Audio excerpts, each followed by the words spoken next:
Goiatz, lehenengo eleberria. Bai, lehenengo eleberria eta pixka bat sentitzen naiz lehenengo narrazio liburu atera nunean bezala, dena berri, oraindikan ez ezaguna den mundu bat, naiz literaturan munduan ez ezan berri, lehenengo eleberri izateak baiera egiten dizkiala berriz lehenengo liburu hartako oroitzapenak.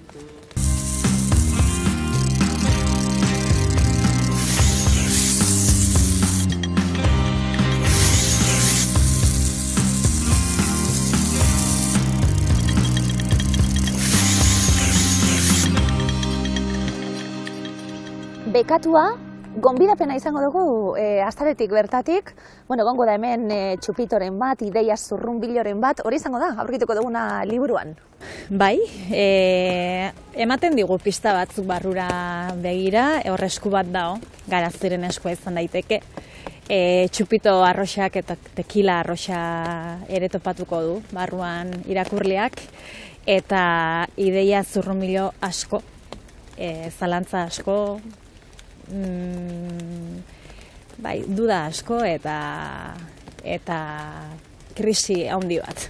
Aitzakia berzen nuen, Goiatz, gogo eta egiteko ez da, 36 urteko neska bat izango da protagonista, mutil gazteago batekin dagoena, eta purtsu etortik abiatuta, esan dugu, bekatua, hasieran biharamuna zena, abian jartzeko makinaria guztia. Hoi da, zalantzai gabe nire intentzioa zen krisi existentzial moduko bat kontatzea, pertsonaia nagusiak daukana, Garazizeneko protagonista horreko, 36 urteko neska emakume horrek, eta hortarako aitzaki bat bilatu behar nun, aitzaki ez dramatiko egi bat, ez atzera bueltaikan ez duena eta ez dare bizitza bukaera emango ziona.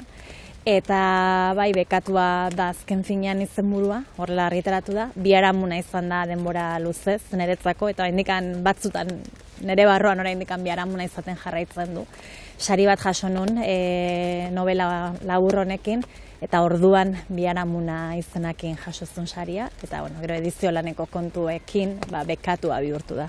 Narrazio ipuin liburuak kaleratuta, bestelako kontuak bebai, umientzat, eta ibili zara gauza asko egiten, kazetari lana, kazetaria izan da, egin dugu bat, bestak beste miluzen bebai, azken aldi honetan, Goiatz bestelako kontu batzuetan zaude, baina ibilbide luzia, apurtxuet, zer ikustea badu horrek guztiak idazketarekin, eta apurtxuet, hausnar horrekin ez da, eta gaur egun non gauden kontatze horrekin.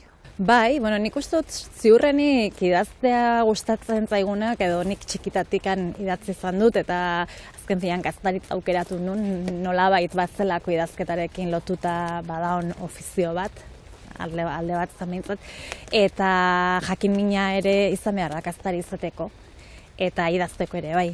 Azken finean asko du kazetaritzatik ere idazketa prozesuak. Aurreko ipuin liburua, apurtxu eta matasunaren inguruan kokatuta izango du, horretatik liburu honek bebai, ez bereziki, baina esan dako da, belaunaldi batek eta adin horretako emakume batek izango dituen hainbat kontu. Bai, egia aurreko liburuekin momentu batzutan prozesuan koinziditu dutela denboran ere, akaso horregatik Zipriztin horiek ere badaude, baino ez da gai zentrala. Baina bai 36 urte ditu protagonistak, belaunaldi baten erretratua ez dakit, akaso gehiagitxo da, hori esatea. Baina belaunaldi kide ditunak momentu batean baino gehiagotan ziurrenik bere burua edo bere ingurua islatu da ikusiko dutela Garazigan.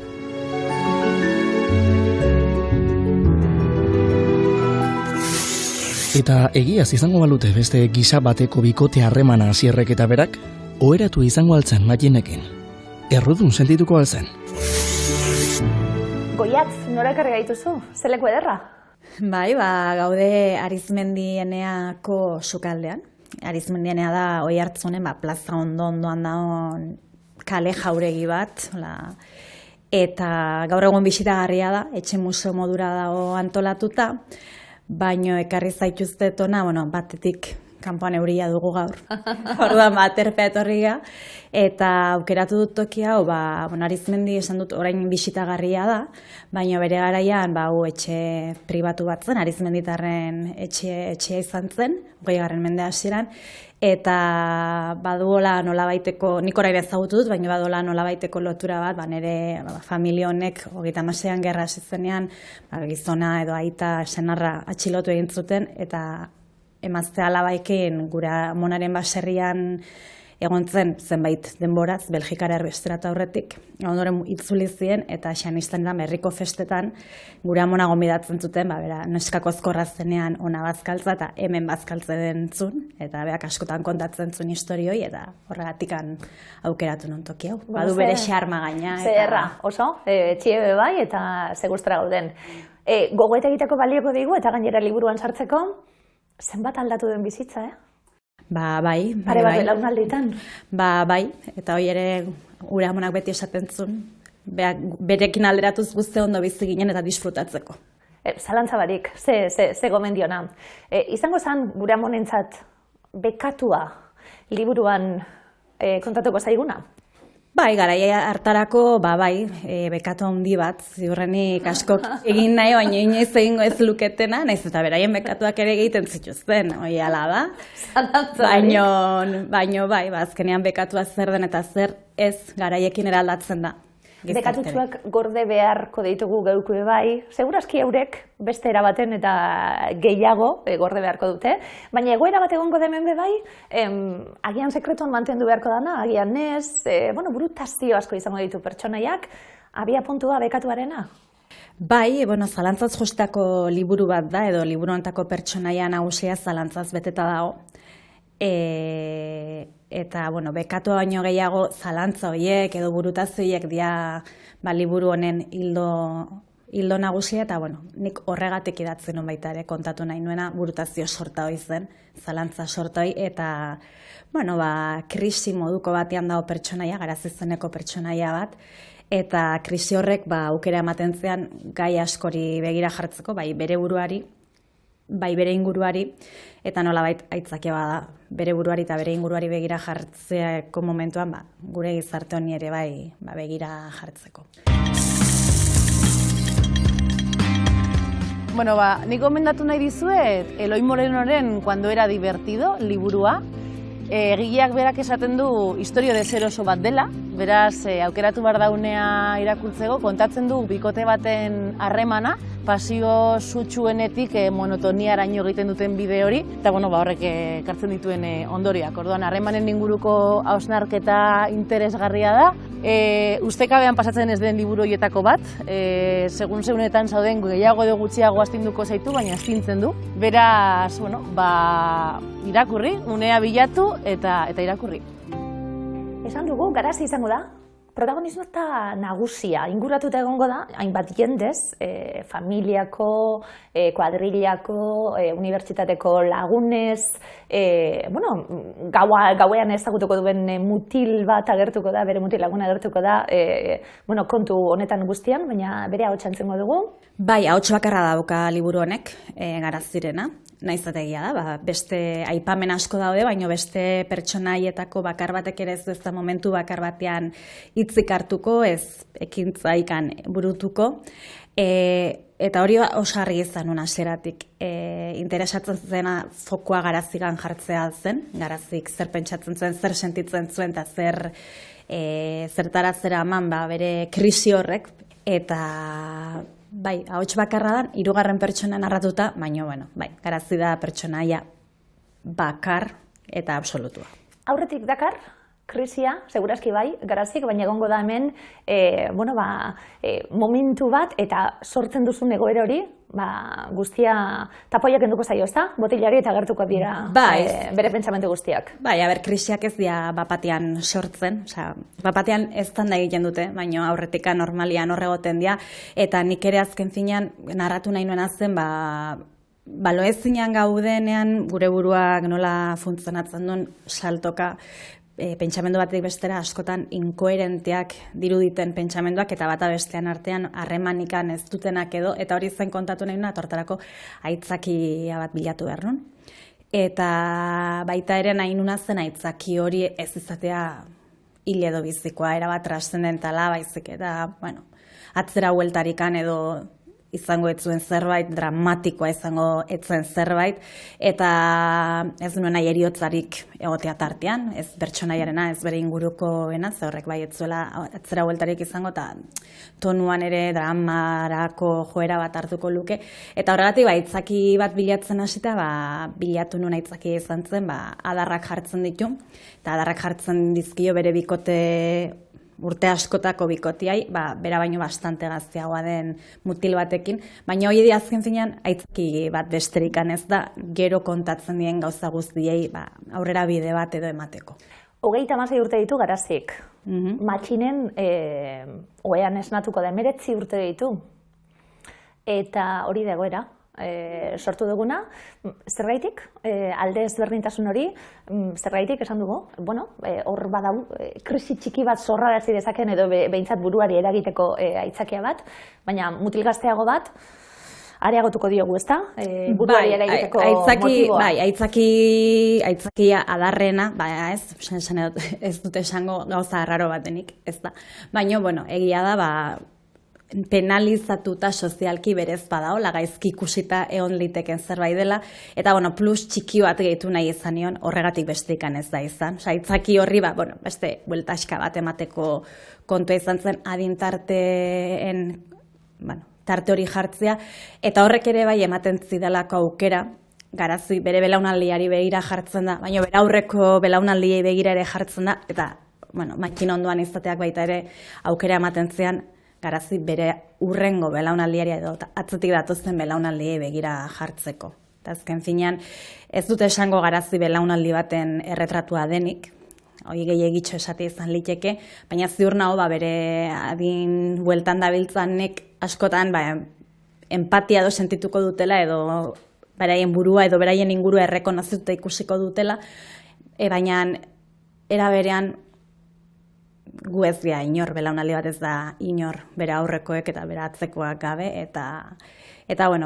begirada orokorrago bat edo osoago bat egiten dio, bere prismatik eta bere perspektibati beti ere.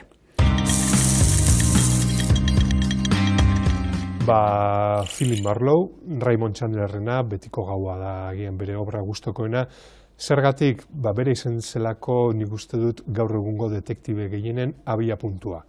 Bada pertsonaia bat baduena sakontasuna, genero inauguratzen duena, eta niretzako behintzat guztiz hurbil sentitzen duena eta zero maitagarria. Orain dela gutxi irakurri dut Bilboko etxola batean deitzen den liburu bat, Inigo Lopez izeneko historialari batek idatzia, eta kontatzen du Bilboko historia nahiko hurbil, baina ez ezaguna, esango nuke, eta da nola milaka eta milaka pertsona bizi ziren Bilbon bertan etxoletan, oso modu prekarioan, benetako miserian. Eta ura irakurrita pentsatu nuen telesail bat egin zitekeela, eta Bilboko historia, behintzat 20. mendearen 2. zatiaren historia, horrela kontatu. Beltzuria, Ixia Arrozazena, badelako galtzear dagoen hitz baten eta jada galdu den ahots baten arteko dantza bat, eta galdutako ahots hori da bere aitonarena, pixkat historian zehar ibai baten ibilgoa bezala agertu eta eskutatu egiten dena, eta historia da itzela, baina forma liluratu egin hau. Desagertzear egon daitekeen hitza, eta jada desagertutako ahotsaren bilaketa etxalarren hasten da, 2012ko udazken goiz batez. Xamuio ere udazken batean sortu zen. Bestak beste, hemen sexu harreman bat egongo da, hori izango da guztiaren abiapuntua, sexurik ez dago liburuan, esate baterako, eta esaten gabiltzena, ez da? Epaitzeko olako bekataria bezta Garazi, orduen bada irakurketa, lasai bat, bere pentsamentuetatik joango gara, esan daku, baina, irakurketa lasai bat izango da, proposatuko diguzuna. Bai, nik ez da momentu batean ez dut epaitzen Garazik bere burua ere ez du zigortzen, bereziki. Zalantzagoa ditu, baina ez da zigortzailea ez bere buruarekin, eta ez da zigortzailegia besteekin ere. Garazi oso pertsona arrunta da eta maja da. ez du gorrotorik sortuko, baina era berean bere inguruan dauden pertsonaia horiek ere oso arruntak dira, ez? Bere bikotea zitzetzen du, hasi, izena duen mutiloa da, eta hasi ere oso arrunta da, eta ez da bat ere gorrotagarria. Eta nahita sortu dut, alegia Garazi ez da ohe hortara iritsi bere bikotea gorrotagarria delako edo munstroa delako, ez da. Eta Makin bere ondoan da honare, ez ezaguna da, baina baita ere mutil arrunt bat da. Denak dira oso arruntak edo oso edozen izan daitezken pertsonaiak. Eta bere lekuan jarriko gara, eta begiak zabaldu, zure eszenoe bat, mutil gazte batekin zaudela ohartu bere etxien gainera, eta hasten da apurtxoet burua bueltaka, ez da? Zer egiten dut hemen, joan beharko nintzateke edo ez lehenengo gauza datorkiguna, segurazki mutilaguna zer egin berarekin bai ez, etortik abiatuko gara, esan bezala, Goiatz, hainbat eta hainbat gairi buruz gogo eta egiten. Bai, hori da esango genuke aurrebidea edo ematen duena, eta abia puntua edo badena, lehenengo zalantza hori da, bere buru esan dio joan ospa hemendik, hau ez da zure oea eta hau ez da zure hasi, eta martxa hemendik, hau ez da zuri dago kiztun tokia, baino nera berean ez da mugitzen, hasiera batean behintzat, eta horrek bai ematen diola zalantzarako, alegia, zergatik egin dut hau, honek zesan nahi du, ez dudala hasirekin jarraitu nahi, edo bai, zer etorriko litzaidake hasirekin utziko banu, zer esango lukete etxekoek jakingo balute, jakin behar luteke, hola hasten da, eta hortik hasita bikote harremana kuestionatzetik edo hasita, hasten da, baita ere zalantzan jartzen edo, pentsatzen, ze pentsatuko luteke kuadrillakoek eta kuadrillari begiratzen, nolakoa da nire kuadrilla, zer klotzen hau beraien gana gaur egun, nolakoak dira, nire unibertsitateko lagunak atzo parrandan ondoan nitunak, eta aurrera azkenean hasten da pentsatzen bai lagunengan, kuadrillakoengan, familiarengan, bere famili propioarengan, eta baita ere dauden ereduengan, zalantzan jartzen du, beste gauza batzuk, 36 urte ditun emakume batek, eta bere kasuan ez da ama, kontatzen du kuadrillako guztia badiela, horren inguren erauzartzen du zergatikan ez naiz, zer nahi dut, zer ez dut nahi. Azken finean da, krisi bat, galdera asko dituna, liburuak berak, Garazikala ditulako, baina ez da oso tajantia, bere erabakietan eta bere zeatan, eta da dena, ez zait balantza batean edo jartzen ari da bere bizitza. Nor da juren godosa biltzen zait oso galdera komplikatua, baina nodebar esango nuke dala jakin mina handia duen pertsona bat, eta artearen bidez espresatzeko gogoa baino gehiago beharra duen gizabanako normal bat egia esan. Ez nahi zain hain berezia, baina artea aso gustatzen zait esango. Maite mina liburu hemen dakat. Liburuak azken finean norberak dituen traumei aurrez aurre egiteak proposatzen du.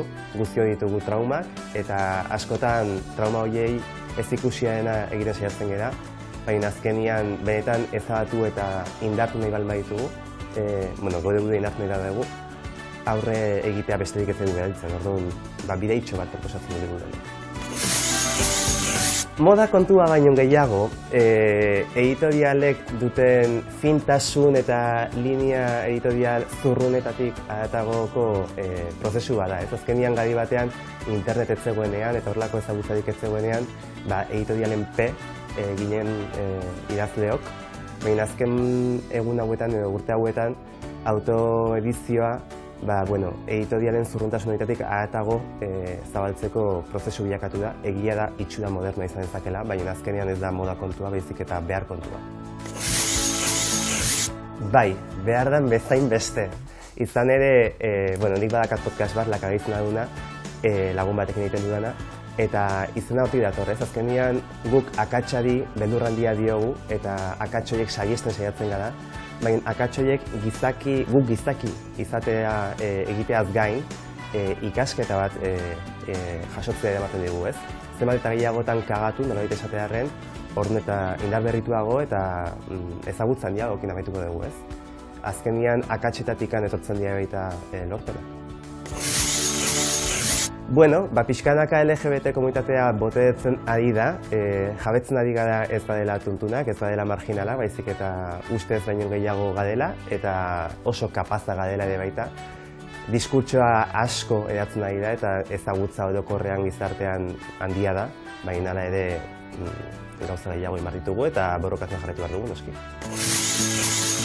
Bueno, ni ez naiz oso sukaldari ona, eta Patrizia, Zigorrek eta Albertok, Txorieneko ekipo guztiak badaki, baina egia da Txorieneko gidoilari izateko errezeta asko irakurri behar izan dudala, gastronomia buruz asko irakurri behar izan dudala, eta nire deskubrimendu horietako bat edortagirra izan da, tipo honek errezetak idatzi baino gehiago, entziklopedia moduko liburuak ditu, eta bertan euskal gastronomia eta euskal ohitura zaharrak uztartzen ditu. Eta, asko ikasten ari naiz, errezetaz gain adatago euskal kulturaz eta, azkenean hurbilen dugun ondare ez ezagun horretaz, ez? Oso interesgarria, gomendagarria. Giregintza ez errespetatzea eta adibidez batzutan Zigorrek edo Patriziak, ez? Errezetak azkeneko momentuan bidatzen dizkidate niri ideiak bapatian ezakit ama berginengatik etorriko balitz izkil bezala. Orduan, hori izango izateke gidoilarien komedia nagusia, ez? Ematen du azkenian programa bat natural ateratzen dalako eta, anekdotak sari ateratzen dialako, ematen du ez dagoela gidoituta, baina spoiler, telebistako zati asko gidoituta daude eta gidoileak gabe saioak ez lirateke behar bezalateako.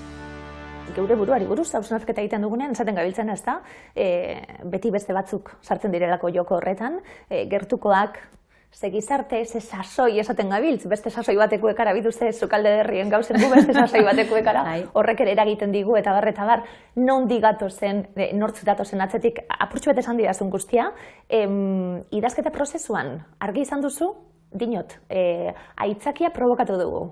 Ja, emetik, garazi gogoeta egiten hasiko da. Zeri buruz egingo du gogoeta? Zelako izan da, apuntatzen zoaz gaiak etorri dira idatziala, zelako izan da, horri buruzko ideia izan da, Goiatz, idazketa prozesua? Idazketa prozesu luze xamarra izan da liburu honena. Lehenengo aldeia izan da baita ere, narrazio dadikan, novelaren ez da novela labur bat izan jauzi hori eman dutena, ia esan oso modu naturalean egin nun, alegia ez nion ere buruari esan novela bat idatzi behar dezu, eta benga, egin.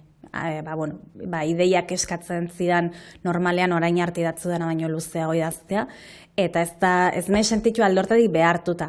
Eta denbora aldetik ere ez diot nire buruari behartu hasi eta buka. Oso luze izan da prozesua, eta pixkat denetik izan da. Ni ez naiz pertsona bat idazten hasten naizenean oso finkatua izaten duena ze gertatuko den. Uzten diot idazketa prozesuari edo sortzen nahi naizen pertsonaia horiei nolabait beraien bidea egiten. Azken finean pertsonaia bat sortzen dezunean nolabait idazten ari zean momentutan bihurtu behar duzu nolabait bera. Bestela, ezakit, sinesgarritasuna galduko lukeen ezagit, baina empatia pixka bat izan behar duzu nolabait zure burua alde batera utzi eta garazik zer egingo lukeen edo zer pentsatuko lukeen momentu hortan imaginatzeko ariketa bat egin. Eta orduan gauza batzuk bai etorri diela bata besteren atzetik. Beste gauza batzuk bai iruditzen zitzaizkidala sartu behar nitula eta olakotan apuntatzen nituen eta gero garatu aurreago edo non enkaja zezaketen gero aztertu eta gero landu. Eta nola prozesu oso motela izan den, baitare gertatu izan zait, hasi tarte batean ez idatzi, orduan berrirakurketa prozesu batean hasi, eta tarteka igual gertatu izan zait baita ere zerbait idatzi, eta akaso errepikak hor xamar edo aurrez landutako zerbait izatea, eta orduan inditxutolako patchwork lanak edo elkartu, edo ezabatu, edo pixka bat denetik esan da. Oiek, azkanien jostie izan da, ariketa garrantzitsuena liburukoen? Bai, garrantzitsuena eta zailena ere, azken finean ideia sorta bat dira, askotan beraien artean harremanik edo loturarik begibistakoik bentsat izan ez dezaketenak, eta horri nolabait forma eman behar nion novela bat izan zitzazen, bestela izango zielako ideia solteak, eta hori ez da novela bat. Orduan nolabait bai josi behar nitula, eta hori izan da bariketa zailena, zalantza gehien sortu izkiana, beldur gehien eman diana, baita behin idatzita eta sarituta eta edizio prozesuan nengonian ere, zalantza edo duda gehien sortzen zizkianak, baina, bueno. Ez nuke inoiz pentsatuko liburu baten horrietan, inor garzitekenik abentura, askatasunaren aldeko borroka, ausardia, emakumeen alduntzea, atzerria.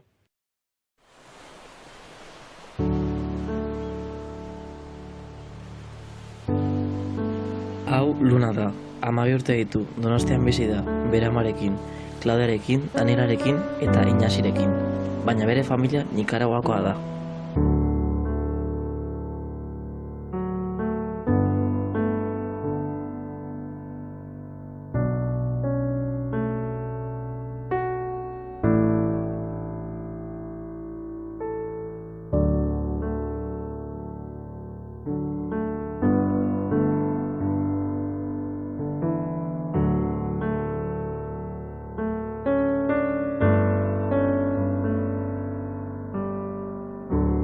Momentu horretan dena datuko zela jakin zuen. Ama, zer da iraultza? Ama, iraultza zerren badakit orain. Lurrikara handi bata, nikora goitik bera astindu eta beratzen fizikoetatik horren austuetara dirua jortu duena. Lurrikara izugarria, nikora guztiak kanpotik eta barrutik astindu. Ba aldakizu nolako estutasunean jarraitzakien alako zerbaitek, Daniela. Eta polizia gertu balitz, zer? Eta nire amari edo zure amari buruz galderak egiten hasi badira, zer? Nork esan zuen Limone Hondoa ez dela gehiago ororatuko? Esaten gabiltz, eleberri, laburtxu bet, ipuin luze bat narrazioetatik zatoz, zeude bai, Goiatz, eta, esan dakoan narrazio luze bat ere izan daitekelako, baina esan didazuna, hemen natzien denpora asko da, idazketa prozesua luzea izan da, idazketa prozesuan gozatu duzula be bai, adierazi duzu. Bai, ez dute, egia da narrazioak idazten ditugun, edo narrazioetatik gatozen ez, nik jarraitzen dut narrazioak idazten, orduan ez da gatozen, baizik eta jarraitzen dut hor. Guzti galetzen digutez, lehenengo novela noizko, badirudiez idazle maiuskulaz zehala novelak idazten dituzunean, eta nik beti erantzun izan dut, akaso inoiz, ez nekila inoiz novela bat idatziko nuenik, ze gaina iruditzen zean, novela bat idazteko bilatu edo harrapatu behar dezula gai bat interesa sortuko dizuna, denbora luzez, ideia beraren bueltan lantzeko. Eta ni ez naiz oso konstantea idazten, eta ez dut pazientzia gehiegin ere bizitza errealian, orduan ez nun oso gai ikusten ere burua hartu ideia bat eta denbora luzeago batean lantzeko. Baina era berean, ideia hau edo hasi nintzenean lantzen, murritz gelitzen zaidan narrazioen neurria, eta lehen esan dut, ez nun inongo bete beharrik egiteko, ez da, kaso, bidali dezula sariketa bat eta beka bat jaso duzut, orduan bai edo bai iritsi behar duzu, ez dut horrela sortu, eta horrek eman dit alde batetik lasaitasun handia, zen nola ez nun egin beharrik, ez zuna jolaik bukatu edo ez bukatu, eta beste alde batetik gozatzeko aukera ere bai idatzi baldin badut izan da gusturaritu naizelako. Esan dugu, eskenatoki bakarrean, pertsonaia bakarraren, ondo inguratuta dagoen arren, pertsonaia bakarraren barne bakarrizketa hori, zer eskatuko diguzu irakurleoi, bestak beste, zeuk esan dakoa dalako be bai, zeuretzat idazten duzu, baina bestiontzat be bai. Badakizu, bestaldien baten bat egon daitekela, zuk idazten duzuna irakurtzen? Bai, noski, azken finean argitaratzeko pauso hori ematen dugunean denok dugu burutan, beste ere jarri nahi diogula eskuartean, idatzi dugun hau, eta, ez da hori idazle izatea, baina nik uste dut idazle gustatzen zaigula, gure sorkuntza lanak besten esku ere jartzean, ere kasua mentzat, naiz eta zalantzak eta beldurrak eta izan ditudan, lehenengo novela zelako, era berean baita ere bada poza handi bat, lehenengo novela irakurleen esku jartzea, eta eskatu ez dakit, opadietena bintzat da, parrez edo, ongi pasatzeko liburu bat iruditzen zait dela, edo nik behintzat intentzio horrekin sortu dut, divertigarri izateko intentzioekin, ez da inondik inoa bizitza aldatzeko zea bat, eta baino bai umore edo, tono ironia asko du, eta nik hasieratik argi izanun drama puntu hori kendu, eta aldiz beste alde hori edo nahi nula indartu, eta umore azido pixka bat edo satiriko pixka bat badu, gure buruari, gure buruari eta gure kontraesanei batez ere begiratu eta gure burua gehiegi epaitu eta zigortu gabe, gure kontraesanei pixka bat parraiteko aukera ere ematen duela uste dut. Aspaldian idatzitako testuak bildu ditu Atxagak liburu honetan, ezaugarri batekin. Aurretik, jendearen aurrean irakurriak izatea. Preso, zahar eta gazteen aurrean, izan hemengoak edo urrutikoak. Asmoa, irakurlea haiengan agerturatzea. 20 urte eman ditu kazetariak Argia aldizkariaren net hurbil sailean munduari buruz idazten. Artikulu horietatik guztietatik 73 dira Argiako lantaldearen galbaea pasatu eta liburua osatzen dutenak, gaurko eta biharko mundua hobeto ulertzeko balio dezaketenak. Emozioak, egoerak, ekintzak, ez dira ezer izendatu ezin baditugu. Eta izendatzean konturatzen gara haien tamainaz, lodiengana mespretsua eta amorrua izendatzen ditu lodifobiak, eta egilearen esanetan, liburua laguntza eskatzeko dei bat da. Bekatua barne bakarrizketa bat da, Garazi izeneko pertsonaia bat protagonista duena, baino nakaso lehenengo pertsonan espero dezake narrazioa irakurleak eta nire autua 3. pertsonan kontatzea izan da. Saiakera 2 pertsonatan egin nun, bai lehenengo pertsonan eta bai 3.